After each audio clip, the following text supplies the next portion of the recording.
Voilà, donc nous allons commencer notre étude avec pour terme les signes de la fin et du retour de Jésus. Et notre texte de base se trouve dans Matthieu. Voilà, Matthieu chapitre 24. Matthieu chapitre 24, nous allons commencer à faire la lecture à partir du premier verset. Comme Jésus s'en allait du temple, ses disciples s'approchèrent pour lui en faire remarquer les constructions. Voilà. Donc, les disciples vont venir voir Jésus, ils vont lui dire, écoute, tu vois la construction, comment le temple est beau, comment les choses sont vraiment été bien, les choses ont été bien faites, tout ça. Et voici ce que le Seigneur Jésus va leur dire au verset 2. Mais il leur répondit, voyez-vous tout cela, je vous le dis en vérité, il ne restera pas ici pierre sur pierre qui ne soit renversé. Donc Jésus va leur donner cette prophétie pour leur dire, vous voyez tout ça là, tout ce que vous voyez, cette belle architecture, cette beauté, ce temple beau que vous voyez, je vous le dis en vérité, il ne restera pas pierre sur pierre qui ne soit renversé. Donc le Seigneur est en train de leur dire que le temple qu'ils admiraient allait être un jour détruit. Ok? Ça va les surprendre. Et donc au verset 3, il a dit, il s'assit sur la montagne des Oliviers. Et les disciples vinrent en particulier lui faire cette question. Dis-nous, quand cela arrivera-t-il et quel sera le signe de ton avènement et de la fin du monde? Donc quand on regarde la question que les disciples vont poser à Jésus, il y a trois préoccupations. D'abord, quand est-ce que le temple va être détruit? Ok? Et puis, quel est le signe de ton avènement et de la fin du monde? Donc, le signe de ton avènement et le signe de la fin du monde. Voilà. Donc, vous voyez, donc Jésus va répondre à ces trois préoccupations. Quand est-ce que cela va arriver? Quand est-ce que le temple va être détruit? Quand est-ce que tout ce temple que nous voyons va être détruit? Quel est le signe de ton avènement et de la fin du monde? Et donc, dans le reste du texte, mettons-nous en tête que tout ce que Jésus va dire, c'est vraiment pour répondre à ces préoccupations que les disciples sont venus lui poser. Ok? Voilà. Donc, mettons-nous ça en tête. Donc, il va répondre à ces préoccupations. Donc, il est vraiment important de vraiment méditer Matthieu 24 parce que nous sommes dans les temps de la fin. Et il faut faire beaucoup attention et nous allons regarder vraiment de près chaque point, les grands points dont Jésus a mentionné concernant les signes de la fin et les signes de son retour et de son avènement. Amen. Verset 4, il leur répondit, prenez garde que personne ne vous séduise, car plusieurs viendront sous mon nom, disant c'est moi qui suis le Christ, et ils séduiront beaucoup de gens. Donc, le premier signe que nous voyons ici, que Jésus donne, avec une mise en garde, c'est la séduction. La séduction. Jésus est en train de dire à ses disciples que vers la fin, avant qu'il ne vienne, l'un des signes qui va montrer que nous sommes vers la fin, c'est vraiment la séduction. Parce qu'il dit, car plusieurs viendront sous mon nom, disant c'est moi qui suis le Christ, et ils séduiront beaucoup de gens. Et Jésus, quand on lit nous lisons tout le texte, nous voyons que Jésus est revenu sur la séduction pratiquement 3 fois. Parce que quand nous lisons par exemple le verset 24 que nous allons lire, regardez, au verset 24 encore, voilà ce qu'il dit. Car il s'élèvera de faux Christ et de faux prophètes. Ils feront de grands prodiges et des miracles au point de séduire, s'il était possible, même les élus. Et quand nous venons encore au verset 11, pardon, on a même dépassé le verset 11. Quand on vient encore au verset 11, regardez, il dit, au verset 11, il dit, plusieurs faux prophètes se lèveront et ils séduiront beaucoup de gens. C'est l'un des signes qu'il a répété plusieurs fois dans ce passage. Un peu comme pour dire que la séduction sera l'un des signes marquants de la fin des temps.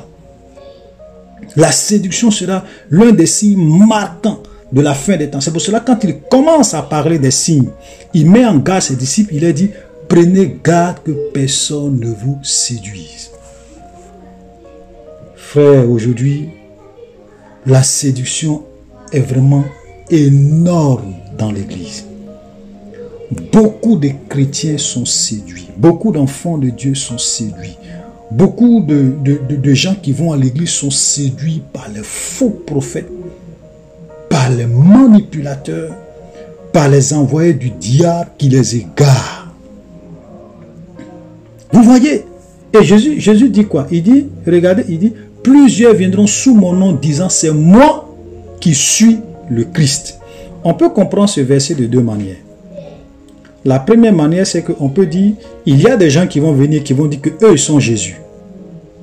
On est d'accord? Et dans l'histoire du monde, et même aujourd'hui, il y a des gens qui prétendent être Jésus. Voilà, ils prétendent être Jésus. Mais, vous voyez, tous, quelqu'un qui vient, qui dit qu'il est Jésus, même un petit enfant, c'est vrai que ça arrive, mais très souvent, il ne peut pas entraîner des foules et des foules. Ok? Ça veut dire que tout le monde ne peut pas croire en ces gens de personnes. Parce que quelqu'un qui vient, qui dit qu'il est Jésus, même quelqu'un qui lit un peu sa Bible, se rend compte que c'est déjà des faux. Il peut déjà détecter que c'est un faux. Mais la deuxième manière de comprendre ce verset, c'est que des gens vont venir au nom de Jésus et ils vont dire Jésus-Christ est le Christ. C'est-à-dire que celui qui est mort à la croix de Golgotha il y a 2000 ans de cela, qui est ressuscité le troisième jour, qui est monté au ciel et qui revient de Dieu, c'est lui qui est le Christ. Et quand ils vont dire ça, les gens vont dire, ah enfin, c'est que c'est un chrétien parce qu'il croit au même Jésus que nous. En ce moment-là, il va vous séduire. Vous voyez? C'est-à-dire que aujourd'hui, si le diable veut avoir le maximum de chrétiens, il ne va pas venir avec le Coran. Il ne va pas venir avec le livre des francs-maçons. Il ne va pas... Non, il va venir et il va vous dire que Jésus, le Jésus auquel vous croyez, c'est lui qui est le Christ. Et les gens vont dire, ah, c'est que c'est un pasteur, c'est que c'est un homme de Dieu. Et en ce moment-là, ils vont maintenant vous séduire. Et donc, vous avez beaucoup de faux prophètes aujourd'hui, beaucoup d'envoyés du diable qui tuent le nom de Jésus, qui tuent le nom de Christ et qui séduisent les gens. Ça, c'est l'un des grands signes de la fin des temps. Ok? Donc, qui vous prêche l'évangile de la prospérité, qui vous prêche l'évangile du matériel, qui vous prêche les miracles, qui vous prêche la bénédiction. Voilà, on a toutes sortes de choses aujourd'hui. Prière d'accélération pour entrer dans ces bénédictions. Prière pour détecter les sorciers de ta famille. C'est-à-dire que des choses même qui n'ont rien à voir avec la parole de Dieu. C'est-à-dire que tout leur message est centré sur l'homme, sur le bien-être de l'homme, sur le confort de l'homme, sur la gloire de l'homme, sur la richesse de l'homme. Voilà, l'homme est au centre de leur évangile. Ce n'est pas Jésus. C'est l'homme qui est au centre de leur évangile. Donc, ils vous prêchent des choses agréables, des choses que vous avez envie d'entendre. Vous allez être prospérés, amen. Vous allez être bénis, amen. Vous allez voyager, amen. Vos ennemis vont tomber, amen. Vous allez triompher de vos ennemis, amen. Voilà. Pourquoi? Parce que ce sont des paroles agréables. Je le dis souvent dans mes vidéos. Ce sont des paroles agréables. Et les hommes aiment entendre des paroles agréables. Parce que quand quelqu'un te dit, je proclame que tu rentres dans ta bénédiction, c'est une parole agréable. Je proclame que tu prospères comme Abraham a prospéré. C'est une parole agréable. Voilà. Ok? Et comme je le disais une fois, dans l'une de mes vidéos, j'avais vu un post d'un soi-disant homme de Dieu qui disait que Joseph de la prison est devenu le premier ministre de Pharaon. Je proclame ça sur ta vie. Et tu vois les gens qui ont fait des commentaires à ce poste. Amen, amen, amen, amen, amen, amen. Je reçois, je reçois, je reçois, je reçois, je reçois. Et moi, j'ai fait un commentaire, j'ai dit, de la prison, Jean-Baptiste a été décapité. Ils ont supprimé mon commentaire. Et je n'ai même plus revu ce post. Peut-être que j'ai été bloqué. Vous voyez? Pourquoi? Parce que c'est ça leur jeu. C'est-à-dire qu'ils vont dans la Bible.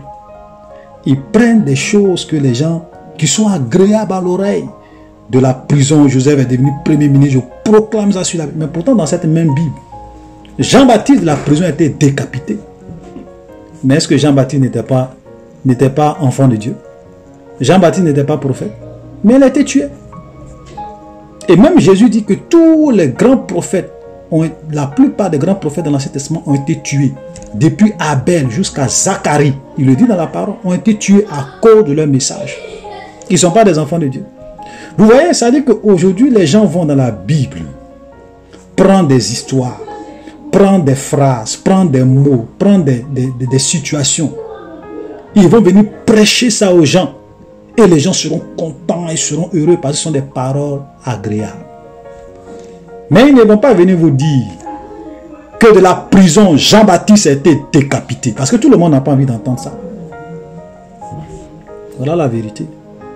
Et donc, l'un des signes, c'est ça. C'est-à-dire que la séduction, la manipulation, la fausseté, les prières de déblocage, les prières de percées spirituelles, de percées financiers, les prières comment on appelle, les prières de la percée financière.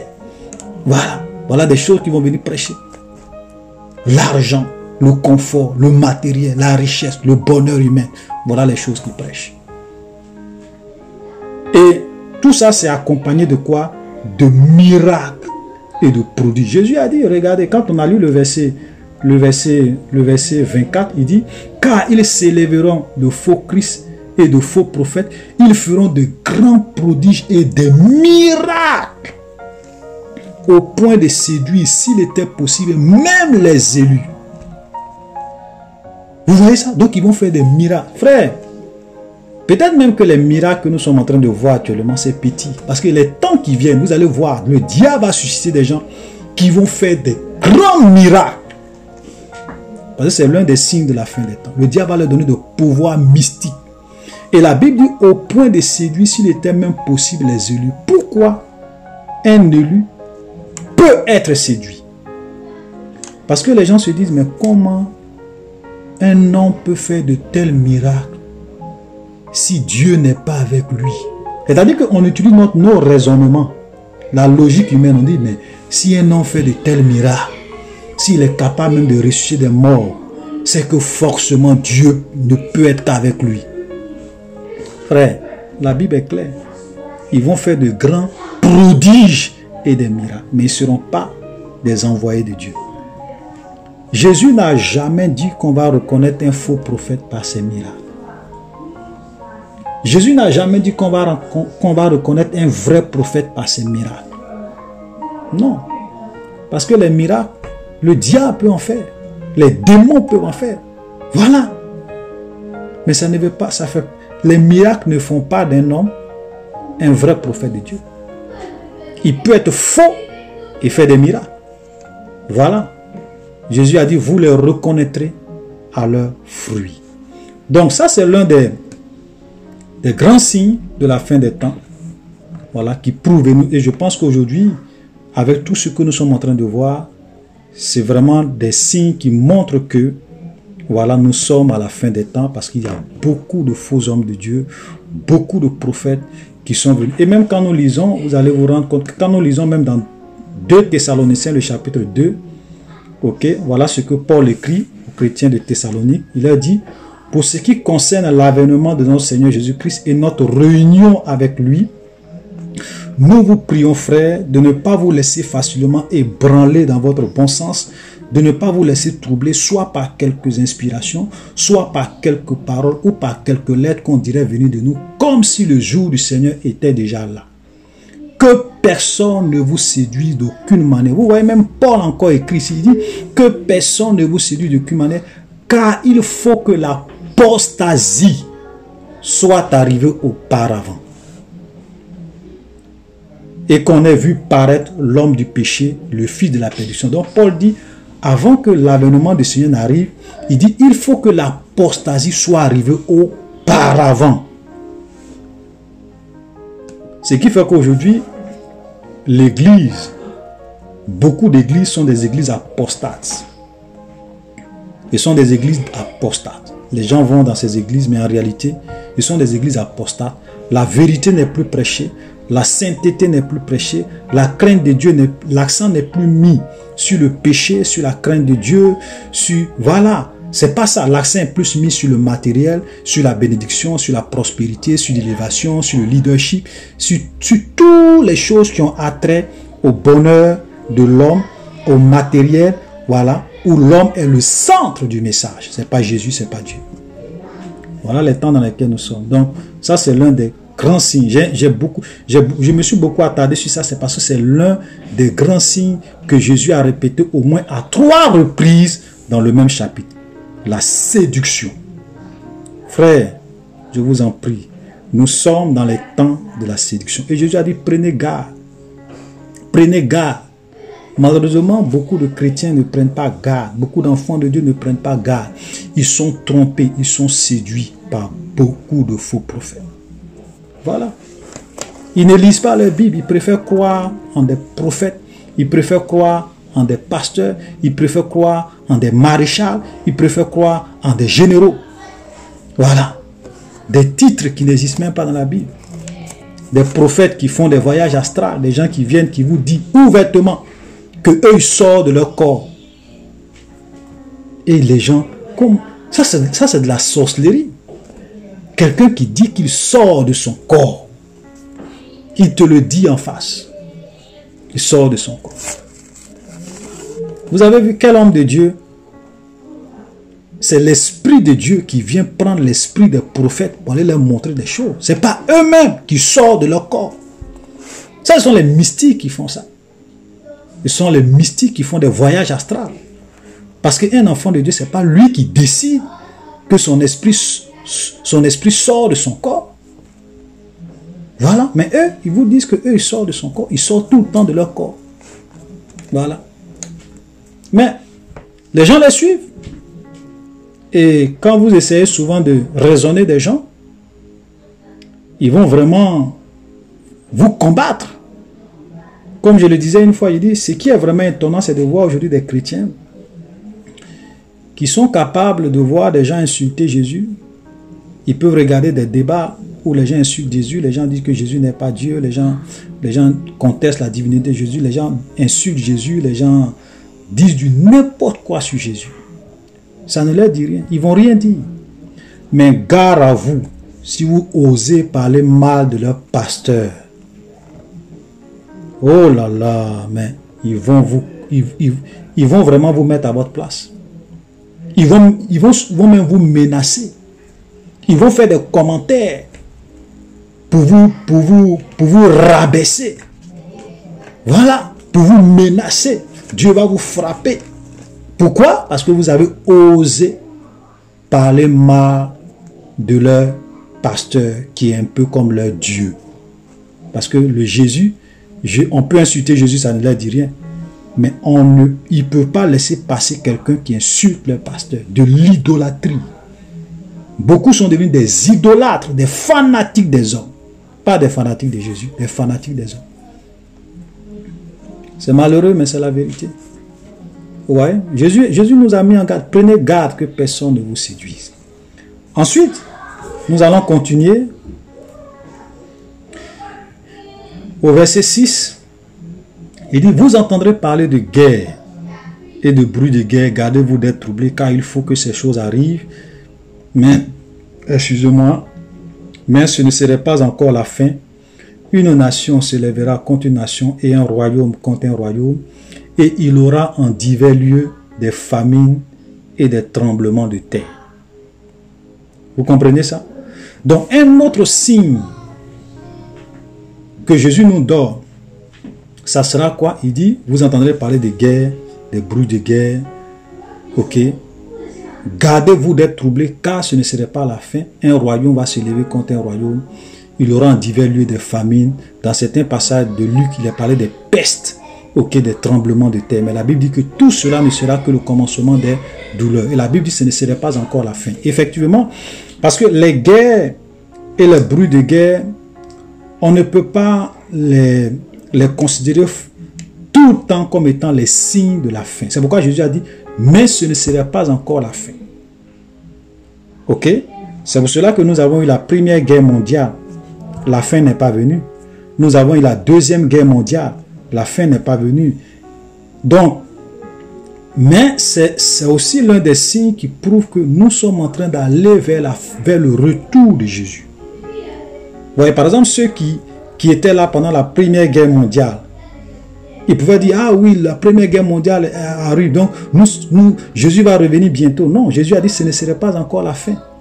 On a eu la première guerre mondiale, la fin n'est pas venue. On a eu la deuxième guerre mondiale, la fin n'est pas venue.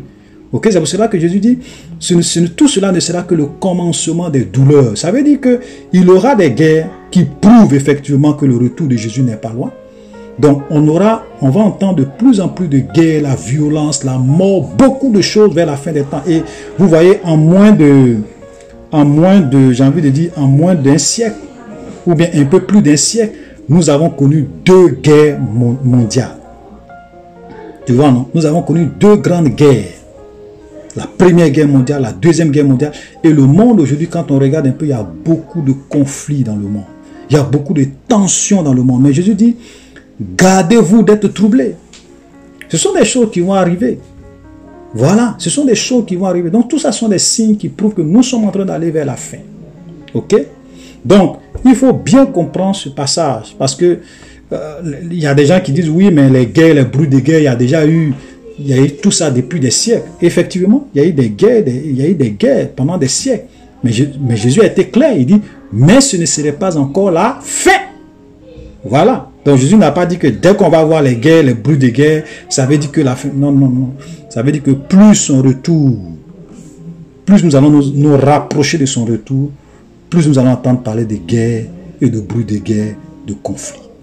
Donc ça, c'est un autre signe qui prouve que nous sommes en train d'aller vers la fin. Ensuite, après le verset, il dit, tout cela ne sera que le commencement des douleurs. Vous voyez, ça veut dire que le commencement des douleurs, la Bible dit que lorsque Jésus va venir, son retour sera comme les douleurs de l'enfantement. Ouais, quand une femme doit mettre au monde un enfant, on voit que ça commence par des contractions et les douleurs commencent à s'empirer jusqu'à ce que l'enfant vienne au monde. C'est exactement comme cela que le retour du Seigneur. Donc, tout cela ne sera que le commencement des douleurs. Il dit, alors on vous livrera au tourment et l'on vous fera mourir. Vous serez haïs de toutes les nations à cause de mon nom. Ça veut dire que l'un des signes, et là nous n'y sommes pas, c'est que un moment va arriver. Dans un futur proche, il y aura une persécution mondiale. Il y aura un rejet mondial. Il y aura une persécution mondiale des vrais chrétiens et de la véritable église de Jésus. Parce qu'il dit, on reprend, alors on vous livrera au tourment et l'on vous fera mourir. Vous serez haïs de toutes les nations. Il n'a pas dit une seule nation. Jamais dans l'histoire du monde, on a vu que toutes les nations ont haï les chrétiens, ont haï l'église. Non, mais ça veut dire que ça c'est un signe. Ça veut dire que dans un futur proche, peut-être que par des lois ou bien par des décrets ou bien par beaucoup de choses, tous ceux qui ne vont pas vouloir aller dans un seul sens, peut-être dans le sens de la religion mondiale, ok, toutes les autres religions qui vont vouloir s'opposer peut-être à cette religion mondiale qui arrive, ils vont vraiment être combattus, persécutés. Frère, la persécution arrive. Vous savez, et quand cette persécution-là va venir, regardez ce que Jésus nous dit au verset 10. Alors aussi plusieurs succomberont, ils se trahiront, ils se haïront les uns les autres. Pourquoi plusieurs vont succomber? Parce qu'ils ne sont pas prêts. Voilà la vérité. C'est-à-dire que quand les gens vont commencer à tuer les chrétiens, à vraiment leur fermer les robinets, à les empêcher d'avoir des choses de ce monde, tant qu'ils ne s'alignent pas, ok, beaucoup vont succomber. Beaucoup vont succomber. Donc cette persécution qui arrive va faire que beaucoup de chrétiens vont abandonner la main du Seigneur. Pourquoi? Parce qu'ils ne sont pas prêts. Ils ne sont pas prêts. Vous voyez aujourd'hui le type d'évangile que les gens prêchent.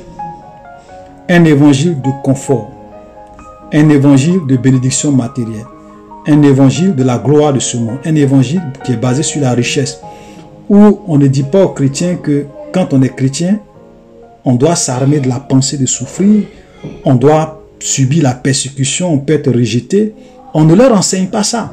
On leur dit qu'ils vont régner, qu'ils vont gouverner, qu'ils vont prospérer, qu'ils vont voyager, qu'ils seront grands. Donc, des chrétiens qui ont eu l'habitude depuis des années, on les a formatés avec ce genre de message, ce genre d'évangile. Ils ne sont pas prêts à la persécution. Donc, quand la persécution va venir, beaucoup vont retourner dans le monde, ils vont se compromettre. Voilà.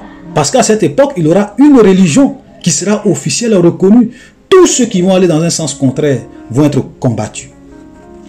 Et beaucoup vont abandonner la main de Dieu.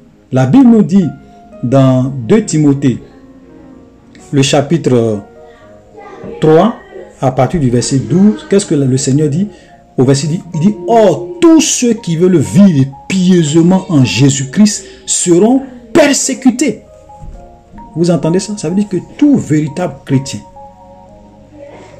qui veulent vivre une vie de sainteté, de pureté, de piété, il sera persécuté. Il peut avoir différents degrés de persécution. Souvent même parce que quand tu vas au travail, parce que tu es chrétien, les gens te persécutent. Parce que tu ne veux pas faire comme les autres, tu es persécuté. Dans ton quartier, tu es persécuté. Dans ta famille, tu es persécuté. Les gens se moquent de toi. Ça aussi, c'est une forme de persécution. Mais toujours est-il que d'une manière ou d'une autre, ceux qui veulent vraiment vivre pieusement en Jésus-Christ, dans la sainteté, dans la pureté, dans la crainte de Dieu, obéir à la parole de Dieu, ils seront forcément persécutés. Frère, c'est la vérité. Donc, c'est clair. Et quand cette persécution-là qui arrive, où dans le monde entier, des lois vont être prises, des décrets vont être décidés, en tout cas, et l'Église va commencer à entrer dans une phase de grande persécution et beaucoup de chrétiens vont abandonner la main de Dieu parce qu'ils ne sont pas prêts. Frère, je vous en prie, c'est le temps vraiment de prier pour vous, c'est le temps de prier pour vos enfants, c'est le temps de prier pour vos familles, c'est le temps de prier pour les temps qui arrivent parce qu'il y aura une grande persécution. Et il y aura aussi, au milieu de cette persécution, Dieu aussi va faire des miracles, il va vraiment attirer beaucoup de personnes à lui. Voilà la vérité. Amen. Et la Bible nous dit, on l'a déjà lu au verset 11, plusieurs faux prophètes se lèveront et ils séduiront beaucoup de gens. Et parce que l'iniquité se serait accrue, la charité du plus grand nombre se refroidira, mais celui qui persévérera jusqu'à la fin sera sauvé. Voilà. Donc, on voit aussi qu'il y aura un accroissement du péché à la fin des temps. Le péché va vraiment abonder. Il y aura une grande décadence morale. Regardez même quand nous lisons dans 2 Timothée chapitre 3, il est dit, Paul dit, sache que dans les derniers jours, il y aura des temps difficiles. Mais pourquoi il y aura des temps difficiles?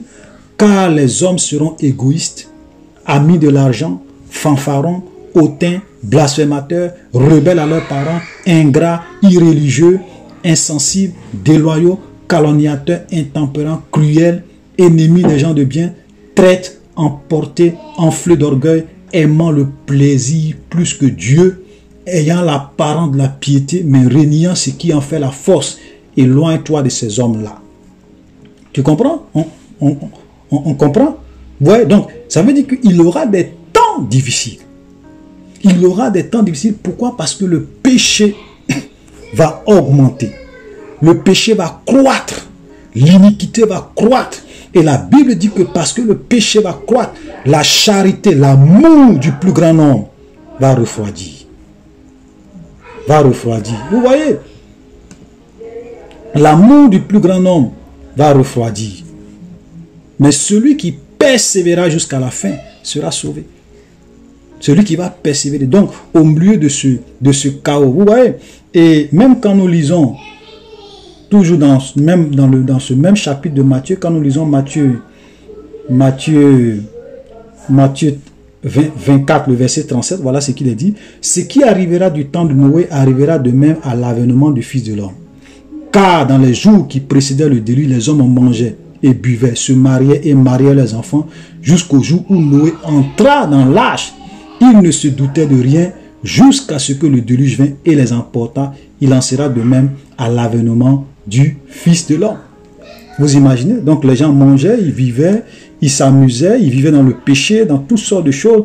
Ils ne se doutaient de rien jusqu'à ce que le malheur fonde sur eux. Vous entendez ça? Voilà. Donc, aujourd'hui, regardez un peu. On est en train de légaliser, et depuis des décennies, tout ce qui est contraire à la volonté de Dieu, on est en train de légaliser cela. L'avortement, l'homosexualité. Voilà. Ok, peut-être même bientôt la pédophilie. Ok, donc aujourd'hui, le péché a vraiment augmenté. La pornographie. Aujourd'hui, vous voyez, avant, quand les gens voulaient regarder des films pornographiques, ils étaient obligés d'aller dans certains sex shops. Ok, des revues pornographiques. Mais aujourd'hui, la pornographie, on te donne, même sur ton téléphone, tu peux la voir gratuitement. Ok, voilà, le diable aujourd'hui a facilité le péché. Le diable a vulgarisé le péché. Le péché est partout.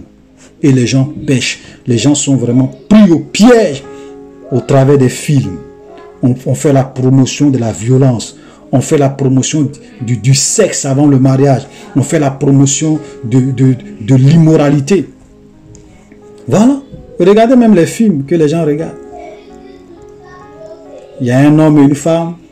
Après, arrivé un moment, ils ne sont pas mariés, ils couchent ensemble. Voilà. Et souvent, nous les chrétiens, on regarde ces choses. On regarde ces choses. Vous voyez? C'est-à-dire que le diable, il est trop stratège. Vous pensez que, frère, Satan n'est pas fou. Si le diable veut vous avoir, il va venir avec quelque chose qui est bon. Et dans ce qui est bon, il va mettre un peu de poison dedans. Vous imaginez? Regardez un peu les films. Tous la promotion de la violence, de la vengeance. Vous voyez quelqu'un, peut-être quelqu'un lui a fait du mal dans un film, il va vouloir se venger, il va aller tuer ceux qui lui ont fait du mal. Alors que Dieu a dit, à moi la vengeance, à moi la rétribution. C'est-à-dire que vous regardez les films aujourd'hui, souvent du début jusqu'à la fin, c'est violation sur violation de la parole de Dieu. Et des gens qui se disent chrétiens sont assis devant ce genre de choses et ils regardent. Ils applaudissent. Ils applaudissent. Frère, nous devons, c'est pour ça que la Bible dit, la charité du plus grand nombre se refroidira. Et quand nous avons lu 2 Timothée chapitre 3, il dit quoi? Ayant l'apparence de la piété. C'est-à-dire que des gens, pendant ce temps-là, les gens, beaucoup de personnes auront l'apparence de la piété. C'est-à-dire qu'ils feront semblant d'être chrétiens. Ils seront des chrétiens de nom, mais ils ont renié ce qui en fait la force. Donc ça, c'est l'un des signes.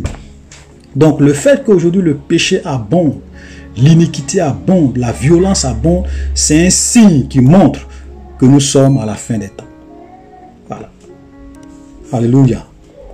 Donc nous allons toujours continuer, mais là, le Seigneur dit, celui qui persévérera jusqu'à la fin sera sauvé. Donc ceux qui vont persévérer, ceux qui vont s'éloigner du péché, qui vont se sanctifier, qui vont vraiment au milieu du péché qui va abonder, qui vont dire, moi je ne me laisserai pas vaincre par le péché, et qui vont craindre Dieu, ceux-là seront sauvés.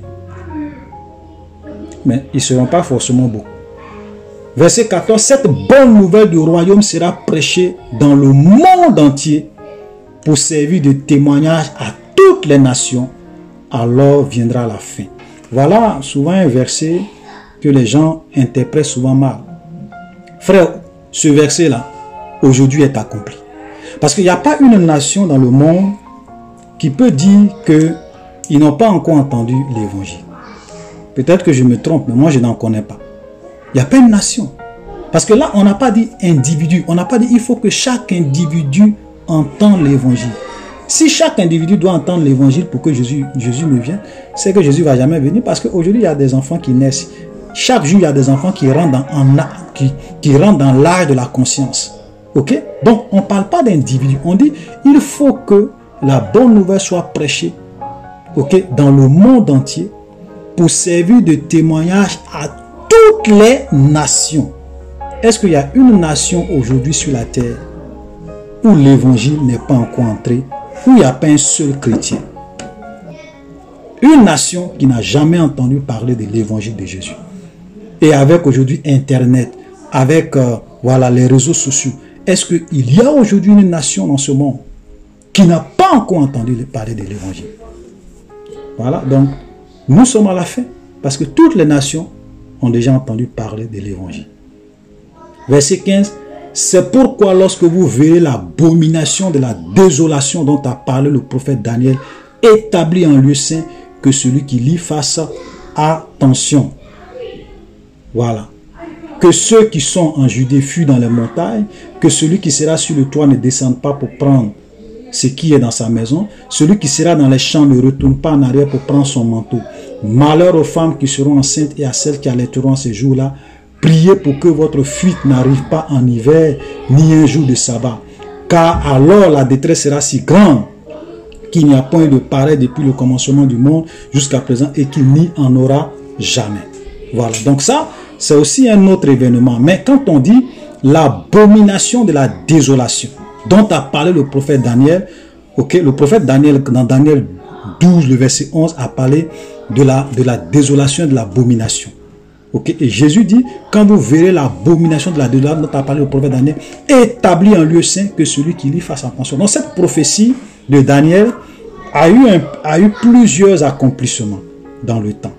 C'est-à-dire que même avant Jésus, ce que Daniel avait prophétisé, moi j'ai ici devant moi un article, il dit la première abomination de la désolation, ok, Daniel prophétisa que le successeur de l'un des généraux d'Alexandre le Grand, ok, ça c'était avant Jésus. Avant Jésus, le dirigeant grec Antiochos Épiphane fut le roi du septentrion qui accomplit cette prophétie, c'est-à-dire que l'abomination de la désolation. Il interdit strictement toute forme de culte parmi les juifs, d'autres pratiques, comme la circoncision, fut strictement interdit, elle aussi, sous peine de mort. Des sacrifices furent offerts, mais à diverses divinités, et en l'an 167 avant Jésus-Christ, un autel fut érigé en honneur du dieu grec, du dieu grec Zeus. Zeus, dans le temple de l'Éternel à Jérusalem. Des porcs, des animaux impurs selon la Bible, furent sacrifiés sur cet autel, profanant encore le lieu saint. Ça veut dire qu'il y avait un dirigeant, ok, l'un des généraux d'Alexandre le Grand, ok, qui en l'an 167 avant Jésus-Christ avait érigé dans le temple de Jérusalem, ok, la statue du dieu grec Zeus. Ok, et nous voyons qu'il avait. Ça c'était vraiment l'abomination de la désolation. Dans le temple de Jérusalem. Ok, donc cette prophétie-là, avant même que Jésus n'en parle, avait déjà eu son accomplissement dans le passé. Maintenant, il y a eu également le deuxième accomplissement de cette prophétie. Et là, c'est de ça.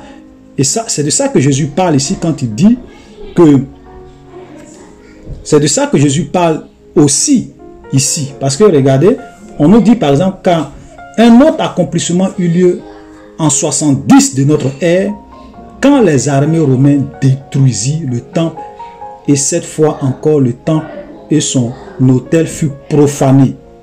Cette fois le temple proprement dit et l'autel fut détruit et non jusqu'à présent pas été rebâti. Et c'était de ça que Jésus parlait quand il disait à ses disciples que ce que vous voyez, il ne restera pas pierre sur pierre qui ne soit renversé. Donc après la mort, la résurrection de Jésus, à l'an 70, les Romains sont venus et ils ont détruit le temple de Salomon. Ils ont profané le temple de Salomon. Vous comprenez? Et il aura un autre accomplissement de cette prophétie-là dans le futur. Donc tout ça, Jésus combine tout ça. Et il en parle ici. Ok, et les Juifs, et on a vu qu'après la destruction de leur temple, les Juifs ont été dispersés à travers le monde entier. Amen. Donc il dit que c'est pourquoi lorsque vous verrez l'abomination de la désolation dont a parlé le prophète Daniel, établi en lieu saint, que celui qui lit fasse attention, que celui qui sera en Judée fuit dans les montagnes, que celui qui sera sur le toit ne descende pas pour prendre ce qui est dans sa maison, et que celui qui sera dans les champs ne retourne pas en arrière pour prendre son manteau. Malheur aux femmes qui seront enceintes et à celles qui allaiteront ces jours-là. Priez pour que votre fuite n'arrive pas en hiver, ni un jour de sabbat. Donc ça c'est déjà accompli. Cette prophétie-là, c'est déjà accompli, mais il y aura encore une répétition de cette prophétie dans le futur. Vous voyez? Parce que quand le temple a été détruit, les Juifs ont été chassés. Ils ont été chassés dans le monde entier, dans toutes les nations. Ils ont été chassés. Ok? Voilà. Mais il y aura un autre accomplissement de cette prophétie dans le futur. Le temple va être reconstruit. Et c'est dans ce temple-là que l'Antichrist va aller s'asseoir, se proclamer lui-même Dieu. Ça, c'est dans le futur. Donc, Jésus a combiné tout ça et il a donné cette prophétie. Verset 21, il dit « Car alors la détresse sera si grande qu'il n'y a point eu de pareil depuis le commencement du monde jusqu'à présent et qu'il n'y en aura jamais. » Il aura une très grande détresse. Et ça, c'est dans le futur. Une grande détresse tel qu'il n'y a jamais eu de pareille détresse depuis que le monde existe. Amen. Et la Bible dit que si ces jours n'étaient abrégés, personne ne sera sauvé, mais à cause des élus, ces jours seront abrégés. C'est-à-dire qu'à cause des enfants de Dieu, à cause des chrétiens, Dieu va abréger ces jours pour que nous soyons sauvés. Sinon, personne ne va être sauvé. Ça veut dire que la fin des temps sera un temps vraiment très grave et très dangereux. Amen. Au verset 23 qui est très intéressant, si quelqu'un vous dit alors le Christ est ici ou il est là, ne le croyez pas, car il s'élèvera de faux Christ et de faux prophètes, ils feront des prodiges et des miracles au point de séduire, s'il était possible, même les élus. Voici, je vous l'ai annoncé d'avance. Si donc on vous dit, voici, il est dans le désert, n'y allez pas. Voici, il est dans les champs, ne le croyez pas. Amen, vous comprenez ça? Vous voyez, donc Jésus est en train de nous faire comprendre qu'à la fin des temps également, il y aura beaucoup de fausses visions, il y aura beaucoup de fausses révélations, il y aura beaucoup de fausses apparitions de Jésus. Il le dit clairement, il dit, s'élèvera il dit, regardez, il dit, si quelqu'un vous dit alors, le Christ est ici, ou il est là, ne le croyez pas. Verset 26, il dit, si donc on vous dit, voici, il est dans le désert, n'y allez pas, voici, il est dans les champs, ne le croyez pas. Combien de personnes aujourd'hui viennent nous dire que Jésus est venu dans les champs? Pourtant, ce n'est pas vrai. Combien de personnes viennent mentir pour dire que non, Jésus leur a apparu? Ils ont été enlevés au ciel, ils sont allés à l'enfer, ils ont fait ceci, cela. Souvent, c'est du mensonge. Ou bien même quand ce n'est pas du mensonge, ce sont des fausses visions, ce sont des fausses révélations. Et Jésus nous a dit, parce qu'il dit, il y a des gens qui vont me dire, oui, Jésus, il est dans les champs, il m'est apparu dans ma chambre, il est dans le désert, il est là. Donc il y aura beaucoup de fausses visions, de fausses révélations, de fausses apparitions de Jésus à la fin des temps.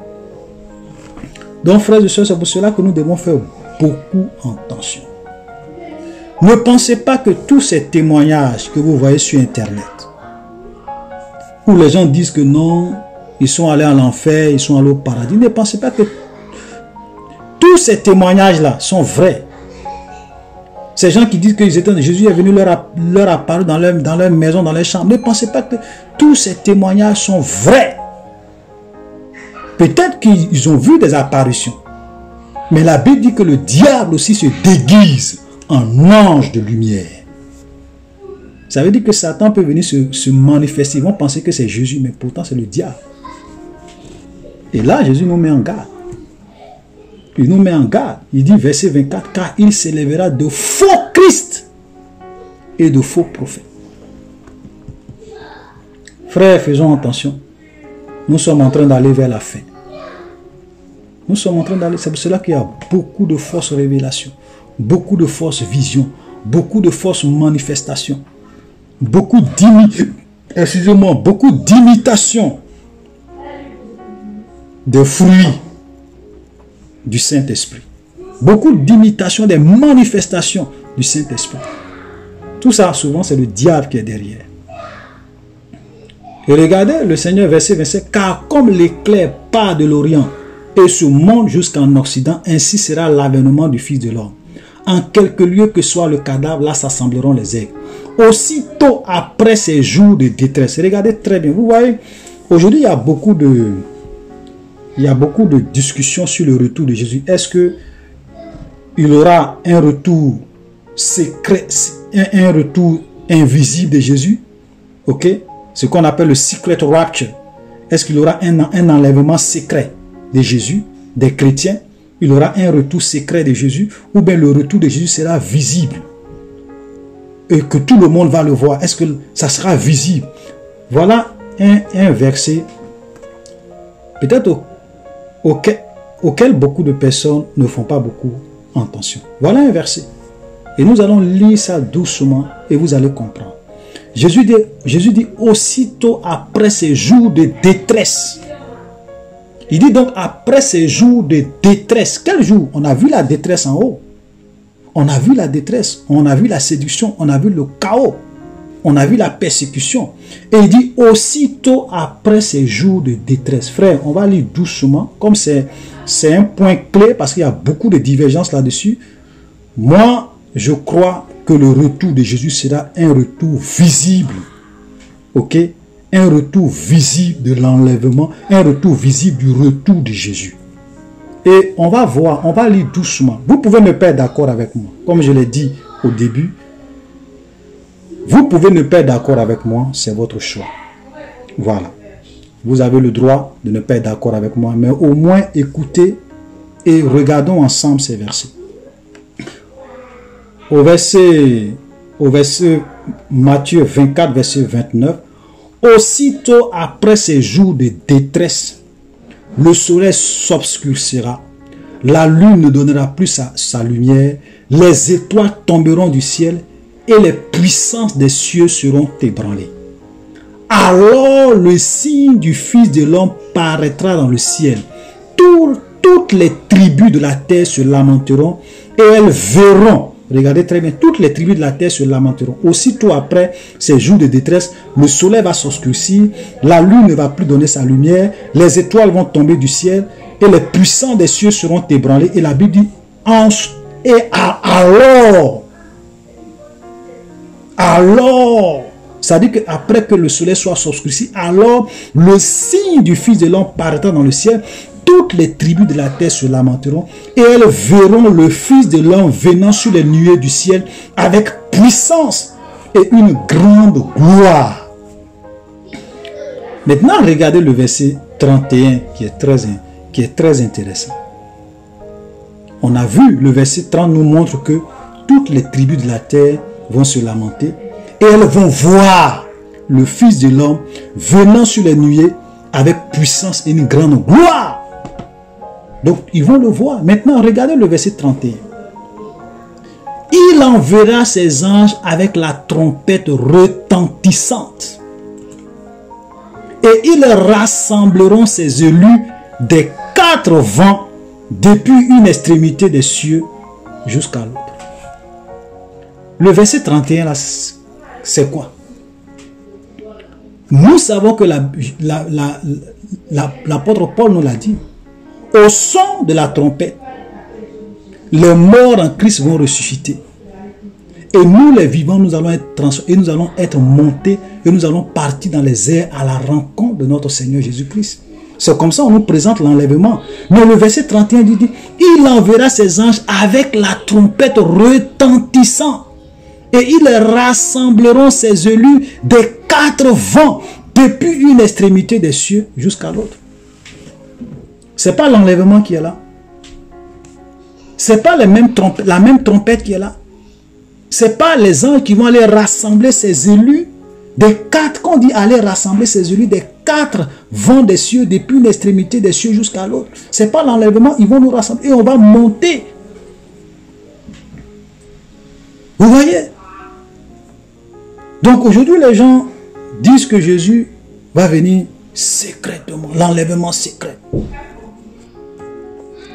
Mais franchement, moi je vous demande d'aller demander à vos pasteurs ou bien à tous ceux qui croient au retour secret, à un retour secret de Dieu, à un retour pas visible de Jésus.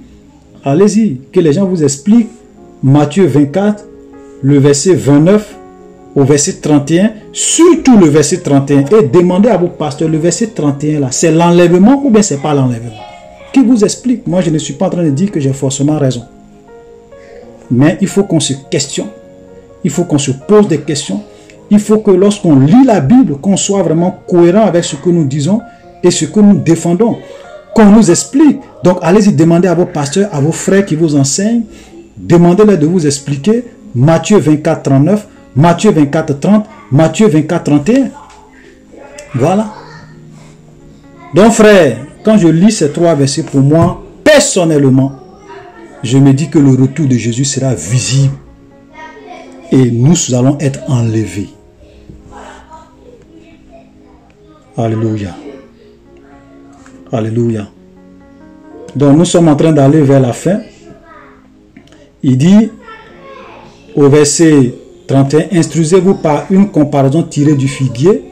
Dès que les branches deviennent tendres et que les feuilles poussent, vous connaissez que l'été est proche.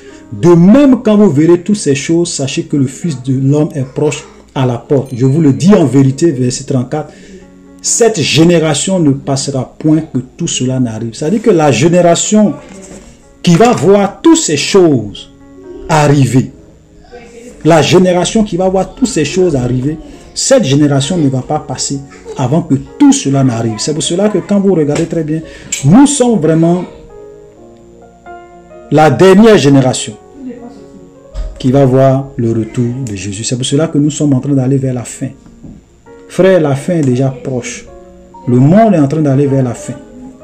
C'est pour cela que nous devons nous apprêter. Nous devons nous sanctifier. Nous devons nous purifier. Nous devons nous éloigner du mensonge, de la manipulation.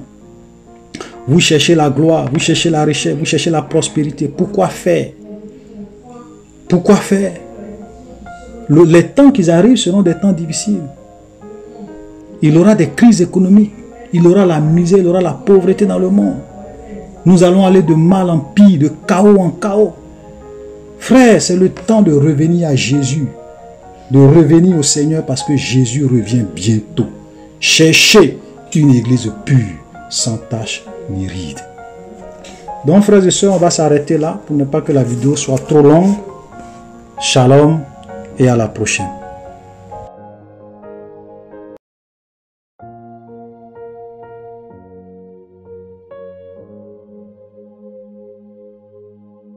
Voilà, chers frères et sœurs, je vous salue dans le nom de notre Seigneur et Sauveur Jésus-Christ. Soyez abondamment bénis. Nous allons aujourd'hui continuer avec notre étude que nous avons commencé la dernière fois sur les signes du retour de Jésus et de la fin du monde. Voilà, les signes de son retour et de son avènement. Voilà, donc nous sommes toujours dans notre passage de Matthieu chapitre 24 et nous allons aujourd'hui continuer. Donc pour ceux qui n'ont pas suivi la première partie, c'est mieux d'aller regarder cette partie-là pour pouvoir vraiment nous suivre parce que c'est une suite logique que nous allons faire aujourd'hui. Donc dans Matthieu 24, le verset... Donc, nous nous sommes arrêtés la dernière fois à partir du verset 34, Matthieu 24, 34, où il est dit « Je vous le dis en vérité, cette génération ne passera point que tout cela n'arrive. » Et nous avons dit que la génération qui verra ces choses apparaître, ces choses s'accomplissent, cette génération ne passera pas avant que tout cela n'arrive, avant que tout cela ne s'accomplisse. Donc, nous sommes la génération qui est en train de voir l'accomplissement de toutes ces choses, ok, de tous ces signes que nous avons vus. Donc, nous sommes pratiquement la dernière génération qui verra le retour de Jésus. Verset 35, il est dit, le ciel et la terre ne passeront. Le ciel et la terre passeront, mais mes paroles ne passeront point. Pour ce qui est du jour ou de l'heure, personne ne le sait, ni les anges des cieux, ni le Fils, mais le Père seul. Et depuis l'histoire, il veut dire dans toute l'histoire de l'humanité, même dans toute l'histoire de l'Église, il y a toujours eu des gens, ok, qui n'ont jamais prêté attention à ce verset, où Jésus dit, pour ce qui est du jour ou de l'heure, personne ne le sait, ni les anges des cieux, ni le Fils, mais le Père seul. Mais le Père seul.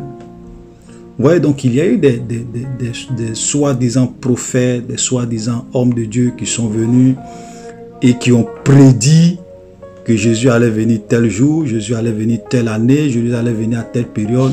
Et toutes ces prédications, ou toutes ces prédictions se sont avérées fausses. Voilà. Pourquoi? Parce que Jésus a été clair. Personne ne connaît le jour. Personne ne connaît l'heure.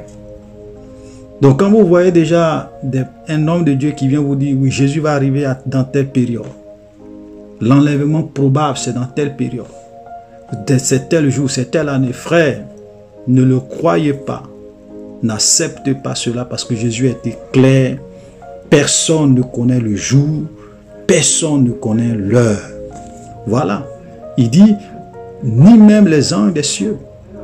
Ça veut dire que même un ange qui est dans le ciel ne sait pas le jour où Jésus va venir, ne connaît pas l'heure où Jésus va venir. Il ne connaît pas. Donc si vous avez une vision, ou bien quelqu'un vous dit qu'il a une vision, il y a un ange qui lui est apparu pour dire non, Jésus va venir dans tel jour, dans tel mois, dans telle année, c'est la preuve que ce n'est pas un ange de Dieu. C'est un ange du diable, c'est un démon, ou bien c'est le diable lui-même déguisé en ange de lumière pour séduire les gens. La Bible est claire, personne ne connaît le jour, personne ne connaît l'heure. Voilà. Ok? Donc les anges ne le savent pas. Le Fils ne le sait pas. Mais le Père seul. Vous voyez? Aujourd'hui, comme il y a certains milieux chrétiens qui pensent que Jésus est en même temps le Fils, il est en même temps le Père, il est en même temps le Saint-Esprit. Ok? Et là, regardez, si vous dites, si vous dites que Jésus est le Fils, si vous dites que Jésus est le Père, si vous dites que Jésus est en même temps le Saint-Esprit, comment vous expliquez ce verset? Comment? Parce qu'il est clair, on dit le Fils ne le sait pas, mais le Père seul. Donc si Jésus a en même temps son Fils et il a en même temps son Père, comment on explique ça? Comment on explique que le Fils ne le sait pas, mais le Père le sait? Voilà, si le Père et le Fils, c'est la même personne, comment on explique? Vous voyez, c'est pour cela que, frère, nous devons apprendre à faire beaucoup attention. Parce qu'il y a beaucoup de doctrines aujourd'hui qui sont véhiculées. Mais quand on regarde attentivement, quand on lit attentivement la parole de Dieu, on ne trouve pas de fondement à cela. Il n'y a pas de fondement. Parce que si tu dis que Jésus est le Fils, il a en même temps le Père, il a en même temps le Saint-Esprit, donc ça veut dire que Jésus fait exprès. Parce qu'il sait, mais en même temps il ne sait pas. Parce qu'en tant que Père, il sait, en tant que Fils, il ne sait pas. Donc Jésus est en train de s'amuser avec nous. Parce qu'il est le Fils, il est en même temps le Père, il est en même temps le Saint-Esprit, donc il sait et il ne sait pas. Vous voyez? Donc quel sens on peut donner à cela? C'est pour cela que, frère, le Fils n'est pas le Père, n'est pas le Saint-Esprit. Voilà. C'est pas les mêmes personnes. Ok? Et je peux même encore vous donner un autre exemple. Vous voyez, quand Jean, dans sa vision, dans le livre de l'Apocalypse, à partir du chapitre 5, Apocalypse chapitre 5, où il dit que, on peut même lire, hein, Voilà, on peut lire, parce que souvent c'est mieux de lire la parole pour que les gens comprennent un certain nombre de vérités. Ok? Il dit, puis je vis dans la main droite de celui qui était assis sur le trône un livre écrit en dedans et en dehors, scellé de 7 sceaux. Et quand nous lisons Apocalypse chapitre 4, nous voyons que celui qui est assis sur le trône, ok, entouré de 24 vieillards, ok, avec les 4 êtres, c'est Dieu le Père qui est assis sur son trône, c'est Dieu lui-même qui est assis. Et on voit combien de fois tous les êtres lui rendent gloire, l'adorent, ok, les 24 vieillards se prosternent et l'adorent, les 4 êtres vivants crient Saint, Saint, Saint est l'Éternel.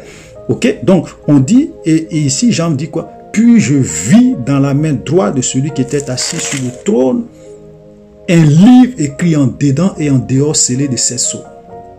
Et je vis un autre ange puissant crier d'une voix forte, qui est digne d'ouvrir le livre et d'en rompre les sceaux? Verset 3, et personne dans le ciel, ni sur la terre, ni sous la terre, ne put ouvrir le livre, ni le regarder. Je pleurais beaucoup, et personne ne fut trouvé digne d'ouvrir le livre, ni de le regarder. Et l'un des vieillards me dit, ne pleure point, voici le lion de la tribu de Juda, le rejeton de David, a vaincu pour ouvrir le livre et ses 7 sceaux. Et je vis au milieu du trône et des 4 êtres vivants, et au milieu des vieillards, un agneau qui était là comme immolé. Il avait 7 cornes, 7 yeux, qui sont les 7 esprits de Dieu envoyés de tout la terre. Verset 7 qui est très important. Et c'est sur ça que je voulais m'attarder. Il vint. Donc il y avait quelqu'un qui était assis sur le trône, qui est Dieu le Père, qui tenait dans ses mains un livre scellé de 7 sceaux. Et l'un des vieillards va dire, le lion de la tribu de Juda, le rejeton de David. On sait tous que le lion de la tribu de Juda, le rejeton de David, c'est Jésus-Christ de Nazareth. L'agneau qui ôte le péché du monde. Et la Bible dit, il vint et il prit le livre de la main droite de celui qui était assis sur le trône. Donc 2 personnes, c'est pas la même personne. Quelqu'un est assis sur son trône qui a un livre dans sa main. Et un autre va venir, le lion de la tribu de Juda va venir, va prendre le livre de la main droite de Dieu le Père qui était assis sur le trône. Donc, quand les gens disent que Jésus est en même temps son Père, il est en même temps son Fils, il est en même temps le Saint-Esprit, ça ne tient pas la route. Et il y a beaucoup d'autres passages qu'on peut citer comme ça pour démontrer. Mais on a déjà pris 2 exemples seulement qui prouvent qu'il y a un problème. Si vous pensez que Jésus est en même temps le Fils, est en même temps le Père, et en même temps le Saint-Esprit, il y a un problème. Il y a des versets dans la Bible que vous allez avoir du mal à expliquer. Vous allez avoir du mal à expliquer. Donc on va continuer. Verset 37. Ce qui arrivera du temps de Noé arrivera de même à l'avènement du Fils de l'homme. Car dans les jours qui précédaient le déluge, les hommes mangeaient, buvaient, se mariaient les enfants jusqu'au jour où Noé entra dans l'arche. Il ne se doutait de rien jusqu'à ce que le déluge vint et les emporta tous. Il en sera de même à l'avènement du Fils de l'homme. Voilà. Et ça, on en a déjà parlé. Aujourd'hui, vous voyez, les hommes mangent, ils boivent, ils font... Aujourd'hui, nous avons une génération d'hommes et de femmes qui vivent dans le plaisir, qui vivent dans l'ignorance totale des choses qui se passent autour d'eux, qui vivent dans l'ignorance totale du monde dans lequel nous sommes. Les gens ne savent pas comment le monde fonctionne. Les gens ne savent pas comment le monde tourne. Et pour ceux vraiment qui veulent savoir comment le monde fonctionne, il y a un frère en Christ qui s'appelle Mehdi, qui avait fait un enseignement. Vous pouvez aller sur Google, taper culture moderne et nouvel ordre mondial. Vous allez vous taper culture moderne et nouvel ordre mondial. Il a fait une série d'enseignements, ok, je crois en plusieurs parties, qui est vraiment édifiant. Vous pouvez aller écouter, vous allez voir, frère, comment le monde fonctionne. Comment les artistes que nous voyons, les stars du football, les stars de la musique, comment toutes ces choses-là, le monde du divertissement, comment les jésuites, comment les francs-maçons ont créé toutes ces choses-là pour vraiment conduire le monde dans une certaine direction. Beaucoup de personnes ignorent. Les gens mangent, ils vivent, ils ne savent pas Ils ne savent pas le monde dans lequel ils sont. Ils pensent que la vie, c'est ce qu'ils voient. Ils pensent que le monde, c'est ce qu'on leur présente à la télévision. Ils pensent que le monde, c'est ce qu'ils voient quand ils sortent dehors. Frère, il y a des choses qui se passent qui sont au-delà de notre compréhension, qui n'est pas ce que nous voyons. Voilà. Il y avait un homme qui avait dit en son temps, et je pense que pour ceux qui vont suivre cet enseignement de ce frère, vous allez comprendre. Il dit, il y a deux histoires. Ok? Il dit, il y a deux histoires. Il y a l'histoire officielle menteuse et il y a l'histoire cachée où sont les véritables causes des événements. Ça veut dire que dans tout ce que nous voyons, il y a ce qu'on nous dit à la télévision qui n'est pas la vraie histoire. Et il y a l'histoire cachée qu'on ne montre pas, où sont les véritables causes des événements. Ok, verset 40, on va continuer, on va aller un peu. Deux hommes qui seront dans un champ, l'un sera pris et l'autre laissé. De deux femmes qui moudront à la meule, l'une sera prise et l'autre laissée. Veillez donc, puisque vous ne savez pas quel jour votre Seigneur viendra. Sachez-le bien sur le maître de la maison. Donc, nous voyons que ici, le verset 40, le verset 41, nous voyons un peu l'enlèvement dont nous avons parlé dans le verset 31. Il enverra ses anges avec la trompette retentissante et il rassemblera ses élus des quatre vents depuis une extrémité des cieux jusqu'à l'autre. Donc ça, c'est l'enlèvement. Et ici également, on voit encore d'autres détails de deux femmes, okay, qui moudront la meule. L'une sera prise et l'autre laissée. De deux hommes qui seront dans un champ, l'un sera pris et l'autre laissé. L'enlèvement. Ok. Et il dit, sachez-le bien, si le maître de la maison savait à quelle heure de la nuit le voleur doit venir, il veillera et ne laissera pas percer sa maison. C'est pourquoi vous aussi, tenez-vous prêts, car le Fils de l'homme viendra à l'heure où vous n'y penserez pas. Voilà. Vous voyez? Donc, aujourd'hui, malheureusement, beaucoup de chrétiens, Jésus va venir à un moment où ils n'y pensent même pas. Et ils seront surpris. Vous voyez, comme je le disais, il y a beaucoup de chrétiens qui pensent que Jésus va venir avant la grande tribulation. Donc, ça veut dire que l'Église va être enlevée, ok? Et puis, il aura 7 années de tribulation sur la terre. Ok, moi-même, j'y ai cru, cet enseignement. Moi, j'y ai cru. Que oui, on sera enlevé, ensuite l'Antichrist va venir, après l'enlèvement de l'Église, l'Antichrist va apparaître, il aura 7 années de tribulation. Donc, on ne va même pas voir le règne de l'Antichrist, on ne va même pas voir l'Antichrist paraître. Alors que quand on va lire dans 2 Thessaloniciens chapitre 2, le verset 1 à 3, quand Paul parle de l'avènement de notre Seigneur Jésus-Christ, il dit, il faut que l'apostasie soit et qu'on ait vu paraître le fils du péché. Donc il donne 2 signes, il dit, il faut que l'apostasie soit d'abord et qu'on ait vu paraître le fils du péché. Donc ça veut dire que l'Église va voir l'Antichrist paraître. L'Église va voir l'Antichrist paraître. Vous voyez? Ouais, si, frère, nous tous, nous avons été enseignés dans des dénominations, dans des églises, où on nous a enseigné des choses, et nous avons cru en ces choses. Parce qu'on croyait en tout ce qu'on nous disait, sans chercher à vérifier. Ok? Mais quand on vient et qu'on se plonge dans la parole, et qu'on commence à lire la Bible, à méditer, à réfléchir, à faire des recherches, on se rend compte qu'il y a beaucoup de choses que les gens nous enseignent qui ne sont pas dans la parole de Dieu, qui sont des doctrines d'hommes. Vous voyez? Et vous allez vous rendre compte que beaucoup de choses, même comme on appelle l'enlèvement de l'Église avant la grande tribulation, tout ça, ça a commencé dans les années 1800, ça a été beaucoup développé par Darby et puis par Scofield avec la Bible de Scofield. C'est eux qui ont vraiment promu cette théorie de l'enlèvement secret, de l'enlèvement avant la grande tribulation. Mais il y a des siècles et des siècles de cela, aucun chrétien ne croyait en cela. Et généralement, toutes les doctrines qui sont venues il y a 1 siècle, 2 siècles, 2 siècles de cela, frère, faites beaucoup attention.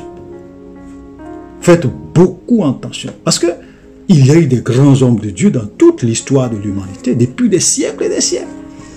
Ces genres de choses-là, ils ne croyaient pas en ça en leur temps. Et cette théorie de l'enlèvement avant la grande tribulation, ça a du succès. Pourquoi? Parce que les hommes ne veulent pas souffrir. L'homme ne veut pas souffrir. Même si moi-même tu me demandes, frère, si tu dois choisir entre l'enlèvement avant la grande tribulation et puis l'enlèvement pendant ou au milieu de la grande tribulation, ou après la grande tribulation, tu choisis quoi? Moi, j'ai dit, ah, ma chère, si c'est moi, je veux que Jésus nous enlève avant la grande tribulation. Hein. Voilà. Parce que personne ne veut souffrir. Donc, c'est une théorie qui a eu beaucoup de succès et aujourd'hui, pratiquement plus de 80%, pour ne pas dire peut-être même plus de 90% des chrétiens d'aujourd'hui croient que l'Église sera enlevée avant la grande tribulation. Parce que c'est une doctrine confortable. Et nous avons des chrétiens aujourd'hui qui ne veulent pas souffrir, qui ne veulent pas payer le prix. On ne leur a jamais appris que ce n'est pas beaucoup de tribulations qui font entrer dans le royaume des cieux. On ne leur a pas appris qu'on doit s'armer de la pensée de souffrir. On ne leur a jamais dit que ceux qui veulent vivre avec Jésus seront persécutés. On leur a toujours vendu un évangile de prospérité, un évangile de succès, un évangile de mariage, un évangile de voyage, un évangile de bénédiction matérielle. Donc les gens ne sont pas prêts à souffrir pour Dieu. Pourtant, sur cette même terre, dans beaucoup de pays, des chrétiens sont tués, des chrétiens sont égorgés, des chrétiens sont martyrisés. Dans certains pays, l'Église est persécutée. Dans certains pays musulmans, les chrétiens sont assassinés, tués, égorgés. Voilà. À cause de leur foi. Maintenant, nous les chrétiens qui sommes dans les pays où il n'y a pas de persécution, aux États-Unis, en Europe, en Afrique, on est à l'aise. On ne veut pas souffrir. Mais depuis toute l'histoire de l'Église, il y a eu des martyrs, des millions et des millions de chrétiens ont été tués, maltraités, ils ont souffert pour la cause de Jésus. Ils ont pris leur croix, ils sont morts à cause de leur foi. Ces genres de messages ont disparu aujourd'hui. Nous sommes des chrétiens de confort. On veut vivre dans le confort. Frère, la Bible est claire. La Bible nous dit, Paul nous le dit, c'est pas beaucoup de tribulations qu'il nous faut entrer dans le royaume de Dieu. Voilà. Ou bien, nous qui sommes au Canada, aux États-Unis, en Europe, en Afrique, où il n'y a pas de persécution, sommes-nous mieux? Est-ce que nous sommes mieux que tous nos frères qui souffrent et qui sont tués à cause de leur foi? Nous sommes mieux. Donc Dieu nous aime par rapport à eux. Nous sommes les préférés de Dieu par rapport à eux. Donc nous, on ne doit pas souffrir. Frère, la persécution arrive. C'est pour cela que la dernière fois, nous avons vu que quand la persécution va venir dans Matthieu 24, le verset 8, verset 9, on vous livrera au tourment et l'on vous fera mourir. Vous serez haïs de toutes les nations à cause de mon nom. Alors aussi, plusieurs succomberont. Ok? Plusieurs succomberont. Ils se trahiront, se haïront les uns les autres. Mais pourquoi plusieurs vont succomber? Parce qu'ils ne sont pas prêts. Ils ont beaucoup de leurs prophètes aujourd'hui qui leur enseignent un évangile de confort, un évangile de réussite, un évangile de bénédiction. Vous allez voyager, vous allez avoir le mariage, non, la souffrance, non, non, non, non, non, la croix, non, non, non, non, non, mourir pour le Seigneur, non, non, non, non, non. Donc quand les temps difficiles vont venir, beaucoup vont abandonner la main de Dieu parce qu'ils ne sont pas prêts. Voilà. Donc frères, ne nous trompons pas. L'Église va passer par la tribulation. Et l'Église même est née dans la tribulation. Parce que ce que vous devrez savoir, chers frères et sœurs, c'est que concernant le retour de Jésus-Christ, aujourd'hui, et même ça a toujours été le cas, il y a trois grandes théories. Mais malheureusement, on ne vous présente qu'une seule théorie. Il y a ceux qui croient que l'enlèvement va se faire avant la grande tribulation. Il y a ceux qui croient que l'enlèvement, il y a un autre groupe qui croit que l'enlèvement va se faire à quelque part au milieu de la grande tribulation. Et il y a ceux qui croient que l'enlèvement va se faire après la grande tribulation. Voilà les trois grandes positions. Mais vous voyez, aujourd'hui, vos pasteurs ne vous disent pas qu'il y a ces trois positions. Eux, ils vous prêchent uniquement que eux, leur position, et ils n'ouvrent pas votre esprit aussi à la possibilité que des gens ont cru pendant des siècles et des années à d'autres positions. Pour que vous-même, vous puissiez aller faire votre recherche, vous puissiez lire la Bible et puis vous-même, vous faire votre propre idée de la chose. Frère, nous devrons apprendre à questionner tout ce qu'on nous enseigne. C'est vrai, je vais à l'église, le pasteur m'enseignait quelque chose, les hommes de Dieu m'enseignent quelque chose, mais moi-même, je prends leurs versets, je prends leurs références, et je viens moi-même m'asseoir et je me plonge dans la parole de Dieu et j'essaye de comprendre, est-ce que tout ce qu'on me dit là est vrai? Voilà. Aujourd'hui, on a Internet, on peut faire des recherches, on peut savoir, oui, mais pourquoi ceux-là, ils croient que l'enlèvement va se faire pendant la grande tribulation? Pourquoi ce groupe-là croit que l'enlèvement va se faire après? Quels sont les arguments? Quels sont les versets qu'ils utilisent pour montrer ou bien pour croire en cela? Maintenant, vous-même, vous faites votre propre opinion de ce qui est vrai, de ce qui est faux. Voilà. Donc, c'est la bonne attitude qu'il faut avoir. Moi-même, j'ai enseigné ça. Ok, j'ai enseigné que l'Église va être enlevée avant la tribulation. J'ai enseigné ça. Mais quand on se met en question, quand on écoute d'autres pasteurs, d'autres hommes de Dieu, on se rend compte qu'il y a des questionnements. Et on vient dans la parole de Dieu, on regarde, on observe, on fait nos propres recherches et on dit non, j'avais tort. Voilà. Donc moi, je n'ai pas, comme je le disais dans l'une de mes vidéos, moi ça ne me gênerait, je n'ai pas de problème.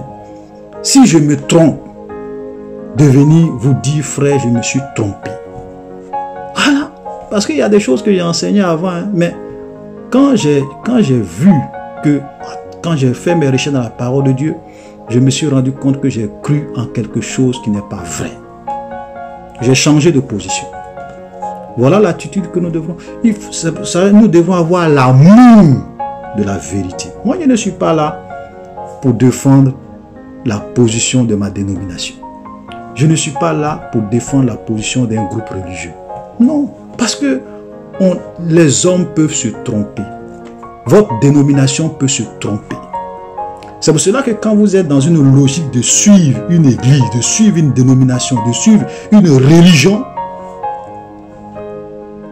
il vous sera difficile de connaître la vérité.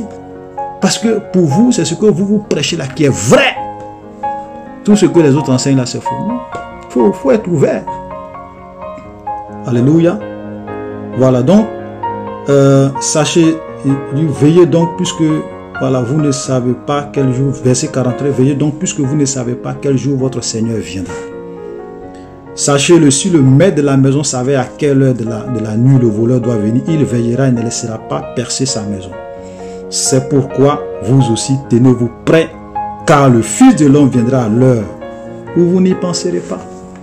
Et c'est vrai, parce qu'aujourd'hui, beaucoup de chrétiens pensent que l'église sera enlevée, on ne va pas voir l'antichrist. Donc, quand ils vont voir l'antichrist paraître, peut-être ils vont dire même que ce n'est pas l'antichrist, parce que l'église va être enlevée. Et c'est pour cela qu'il y aura beaucoup de séduction. Beaucoup de personnes vont être séduites à la fin des temps à cause des enseignements erronés qu'ils ont reçus. Amen. Verset 45.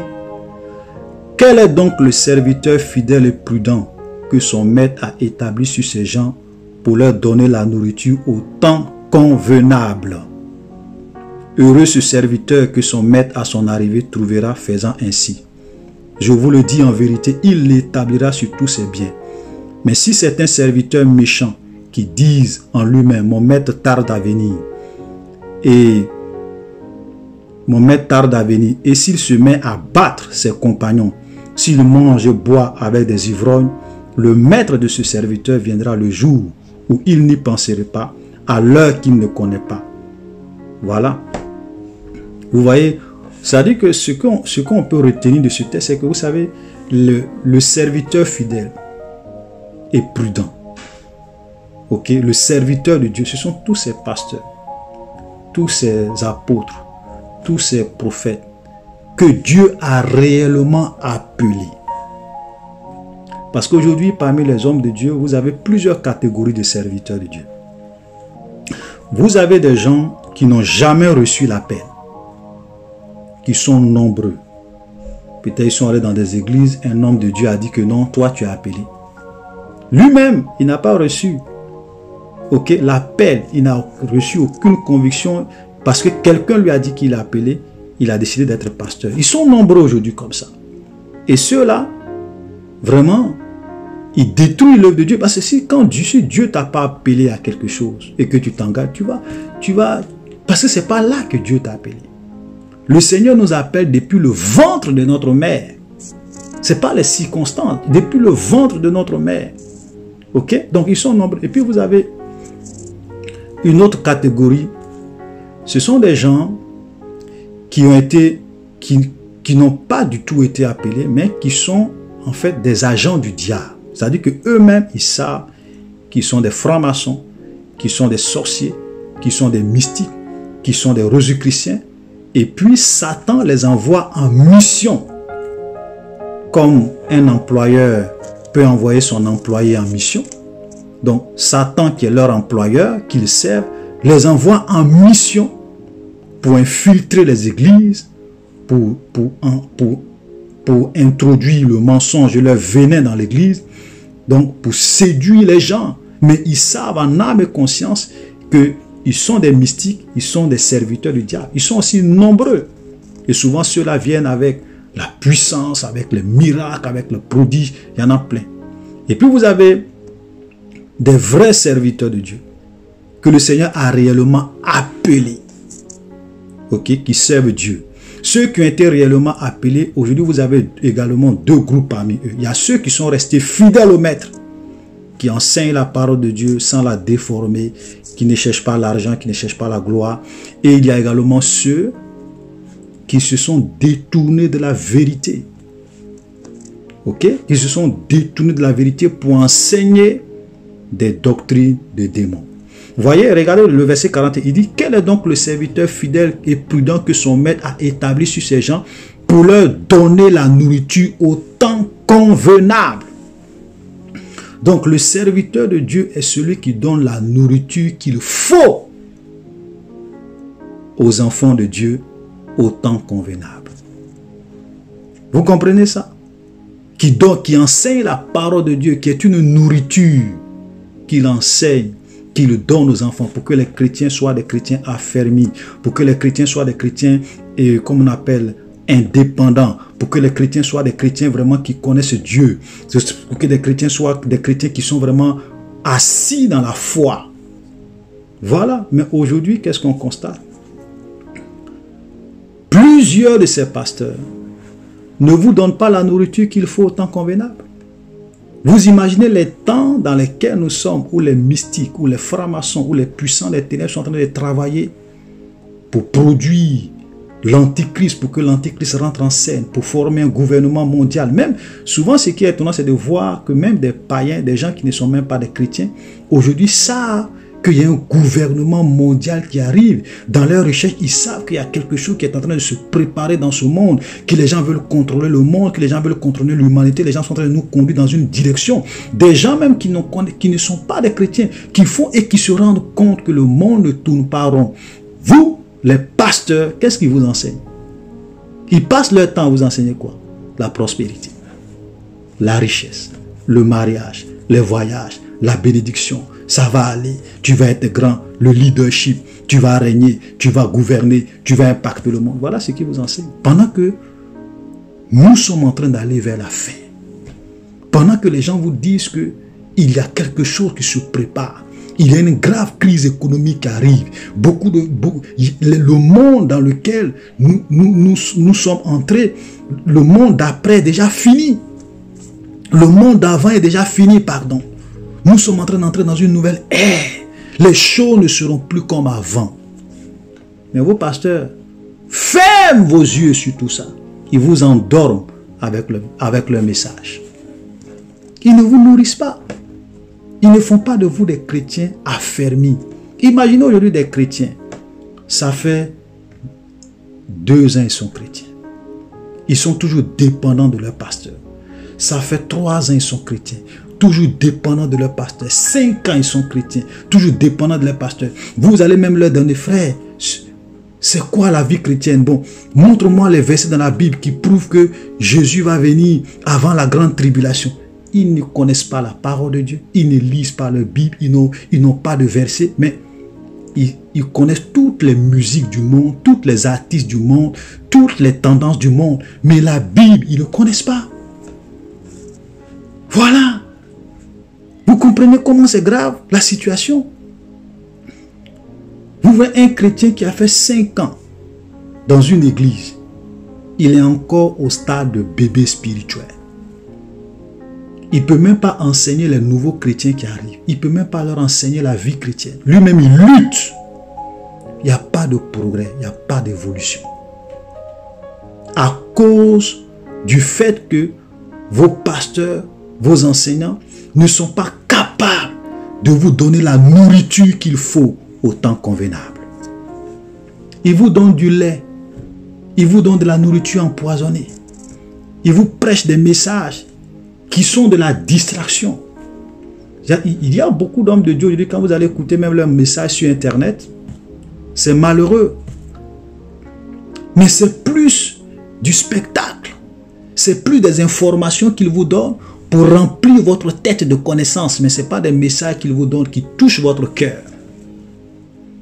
Ils vont passer peut-être plus de la moitié de leur message à vous donner des informations. À vous donner des informations. Au lieu de vous prêcher le message, au lieu de vous donner la nourriture qu'il faut, ils vous distraient. Voilà le monde dans lequel nous sommes. Frères, les temps sont vraiment difficiles. Vous imaginez? Et beaucoup de chrétiens ne se rendent pas compte. Voyez? Beaucoup de chrétiens ne se rendent pas compte que ces hommes de Dieu ne sont pas là pour leur bien. Parce qu'ils veulent que vous soyez toujours dépendants d'eux. Parce que si vous êtes assis dans la foi, si vous connaissez la parole de Dieu, si vous êtes des chrétiens matures, ça ne les arrange pas. Parce qu'il faut que vous soyez toujours collés à eux pour que chaque mois, ils puissent vous soutirer de l'argent. Chaque année, ils puissent vous soutirer de l'argent. Vous puissiez les enrichir. Voilà, vous êtes pour eux comme leur vache à lait. Leur vache à lait. Voilà. Parce que la vache, quand elle est là, la vache à lait, c'est ça. Il faut qu'on extrait toujours de lait de cette vache. C'est comme ça. Donc, c'est comme ça aujourd'hui beaucoup d'hommes de Dieu. Donc, ils n'ont pas intérêt à ce que vous soyez des chrétiens matures, des chrétiens qui connaissent Dieu, qui connaissent sa parole, qui ont une intimité avec le Seigneur, qui sont capables de se laisser eux-mêmes orienter par Dieu. Il faut que ce soit eux qui vous enseignent matin, midi, soir. Il faut que vous puissiez dépendre d'eux. Voilà la vérité. Frère, vous devez ouvrir vos yeux. Comment se fait-il que ça fait 10 ans que tu suis cet homme de Dieu? Mais quand tu regardes ta vie, toi-même tu te rends compte que tu ne progresses pas. Tu es toujours dépendant. Il y a quelque chose qui ne va pas.